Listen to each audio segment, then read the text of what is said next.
উপদেশ পর্ব 10 উপস্থাপনায় নিষ্পাপ আল ইসলামী চ্যানেল। বিসমিল্লাহির রহমানির রহিম। আসসালামু আলাইকুম ওয়া রাহমাতুল্লাহ। প্রিয় ভাই ও বোনেরা, আলহামদুলিল্লাহ, আজকের উপদেশে আমরা এমন এক বাস্তবতা নিয়ে আলোচনা করব যা আমাদের প্রত্যেকের জীবনের সঙ্গে ওতপ্রোতভাবে জড়িত। মানুষ এ দুনিয়ায় এসেছে এক বিশেষ উদ্দেশ্যে, আল্লাহর ইবাদত করার জন্য। আল্লাহ সুবহানাহু ওয়া তাআলা কোরআনে বলেন, ওয়ামা খালাকতুল জিন্না ওয়াল ইনসা ইল্লা লিয়াবুদুন। আমি জিন ও মানুষকে সৃষ্টি করিনি, শুধু আমার ইবাদতের জন্যই সৃষ্টি করেছি।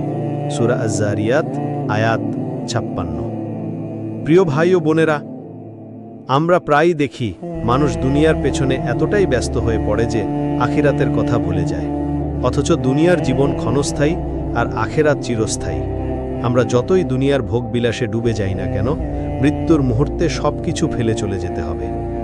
মহানবী সাল্লাল্লাহু আলাইহি সাল্লাম বলেছেন, বুদ্ধিমান সেই ব্যক্তি যে নিজের নফসকে নিয়ন্ত্রণ করে এবং মৃত্যুর পরের জীবনের জন্য প্রস্তুতি নেয়। তিরমিজি। তাই আমাদের জন্য আসল বুদ্ধিমত্তা হল নামাজ ঠিকভাবে আদায় করা, পাপ থেকে দূরে থাকা, সৎ কাজে আগ্রহী হওয়া, আল্লাহর জিকরে মন ব্যস্ত রাখা এবং সর্বদা আখিরাতের কথা স্মরণে রাখা।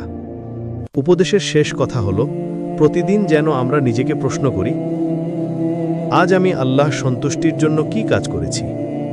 যদি আমাদের উত্তর হয় ইবাদত, দান, খেদমত, ভালো ব্যবহার, তাহলে আমরা সফলতার পথে আছি। প্রিয় দর্শকবৃন্দ, আল্লাহ আমাদের সবাইকে দুনিয়া ও আখিরাতের সফলতা দান করুন। আমিন।